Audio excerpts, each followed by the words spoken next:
5 अक्टूबर को हरियाणा में विधानसभा चुनावों को लेकर मतदान है और प्रचार को लेकर काउंटडाउन शुरू हो चुका है और आज कांग्रेस अपने संकल्प पत्र को लेकर लोगों के बीच में जा रही है। और आप देख सकते हैं हमारे साथ एआईसीसी से एक्स सर्विस सेल के चेयरमैन मौजूद हैं, कर्नल जो है रोहित जी।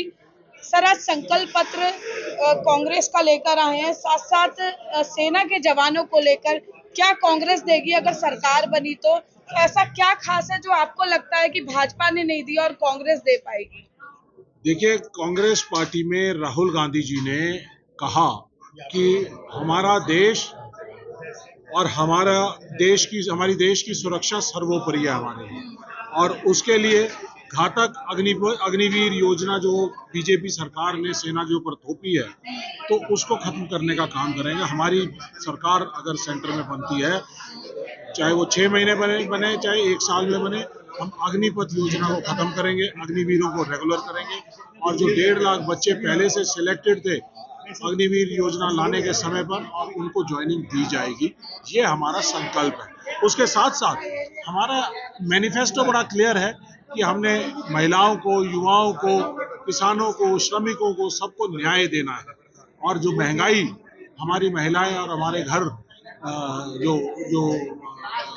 अब तकलीफ में है महंगाई की वजह से, तो उसके लिए उसको कम करने का काम करने का ये हमारा जो संकल्प पत्र है वो ये दर्शाता है। इसके अंदर सिलेंडर को 500 रुपये करने का है और बिजली 300 यूनिट फ्री देने का है।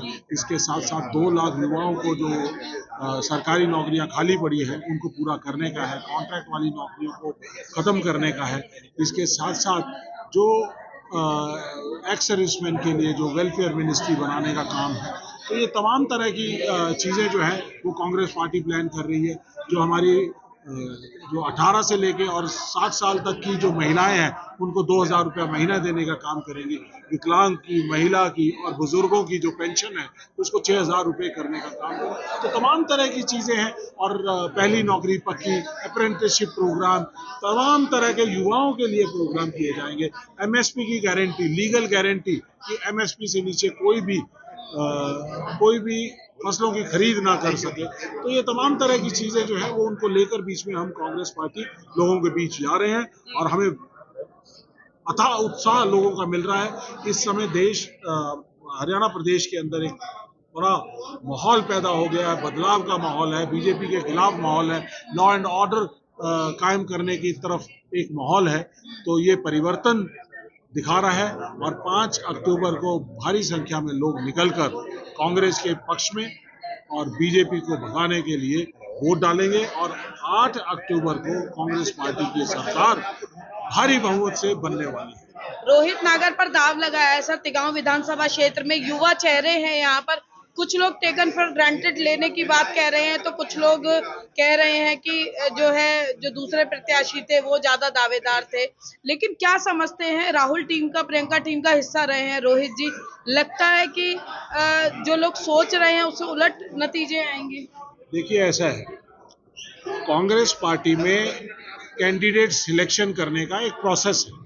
प्रदेश इलेक्शन कमेटी करती है, उसकी शॉर्ट लिस्टिंग करती है, आवेदन दिए जाते हैं, शॉर्ट लिस्टिंग होती है, शॉर्ट लिस्टिंग के बाद फिर स्क्रीनिंग कमेटी होती है, स्क्रीनिंग कमेटी के बाद सेंट्रल इलेक्शन कमेटी, और ये सारे के सारे तमाम पायदान क्रॉस करने के बाद रोहित नागर जी को योग्य पाया गया और तिगांव से उनको कांग्रेस पार्टी ने टिकट दिया है। तो ये कांग्रेस पार्टी की टिकट है, और ये युवा चेहरे हैं और योग्यता के पैमाने पर खरे उतरते हैं, इसलिए टिकट दी गई है, यही आप?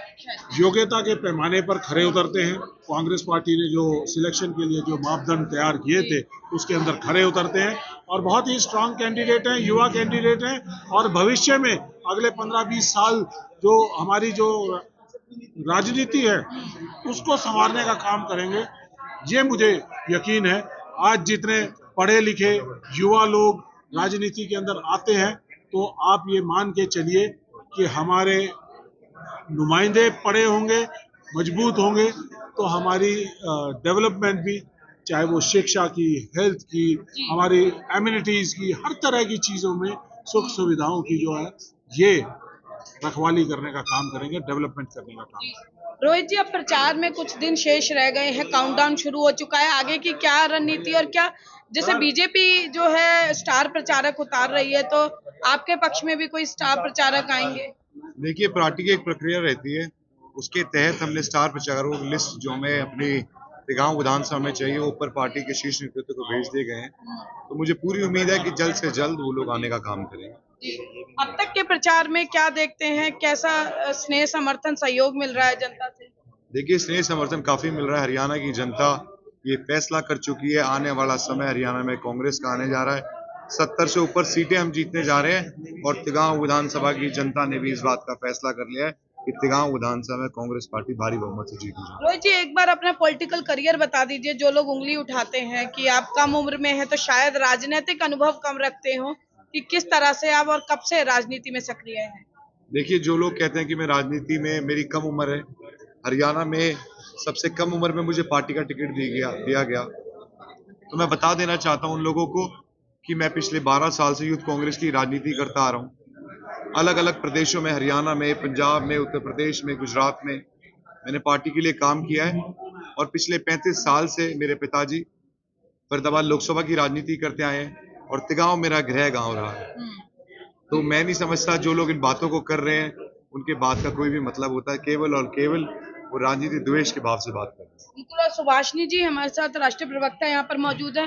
मैम, जब हरियाणा की बात आती है, कांग्रेस की बात आती है, तो इन दिनों चर्चा कुमारी शैलजा की होती है, विवाद है और भाजपा को मौका मिल गया है कांग्रेस पर उंगली उठाने का। क्या कहेंगे, क्या कांग्रेस इस पर स्टैंड लेती है? देखिए, इसका स्पष्टीकरण खुद कुमारी शैलजा जी दे चुकी है। वो हमारी पार्टी की सम्मानित नेता है और वो कांग्रेस का हिस्सा है और आगे भी रहेंगी, इसमें कोई दो राय नहीं है। ये बीजेपी का प्रोपेगेंडा है, बीजेपी की आदत है मुद्दों से भटकाने के लिए इस तरीके की बातें करना, जनता में वहम पैदा करना और कंफ्यूजन पैदा करना। लेकिन सीधे तौर पर हम मुद्दों के ऊपर चुनाव लड़ रहे हैं और हमारे मुद्दे मजबूत हैं, चाहे वो पेंशन हो, चाहे वो सेना के जवानों के ऊपर हो, किसानों के ऊपर हो, हम उन मुद्दों पर चुनाव लड़ रहे हैं। सुभाषिनी जी, लेकिन ये तो आप जरूर मानेंगे कि चाहे महिला हो या पुरुष हो, आपत्तिजनक शब्द किसी के लिए नहीं कहने जाने चाहिए और अगर किसी ने कहा है तो उसको आत्ममंथन की जरूरत है। देखिए, पहली बात तो किसी लीडरशिप से तो ऐसे इस तरीके की टिप्पणी नहीं आई है। अब देखिए, जनता का कोई चेहरा नहीं होता है।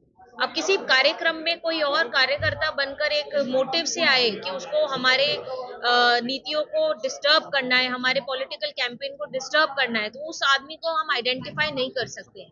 वो कौन थे, क्या करते थे, इसके बारे में हमें कोई जानकारी नहीं है। हाँ, अगर कोई पार्टी पद पर निर्धारित, चाहे वो मैं हूं या कोई और हो, ऐसी कोई टिप्पणी करे जो एंटी पार्टी हो, जिम्मेवार व्यक्ति करे, तो उसका खंडन हम लोग करते हैं। और ऐसा कुछ भी नहीं हुआ है कि किसी पार्टी के पद पर निर्वाचित आदमी ने इस तरीके की टिप्पणी करी है। जनता में जो लोग हैं उनका कोई चेहरा नहीं होता है, वो किसके कार्यकर्ता है हमें भी नहीं पता है। बिल्कुल। देखिए, और कांग्रेस संकल्प पत्र के साथ हरियाणा में तैयार है और अब देखना ये होगा कि कांग्रेस का संकल्प पत्र लोगों के वोट को 5 अक्टूबर को भुनाने में अपने पक्ष में कितना कामयाब हो पाता है।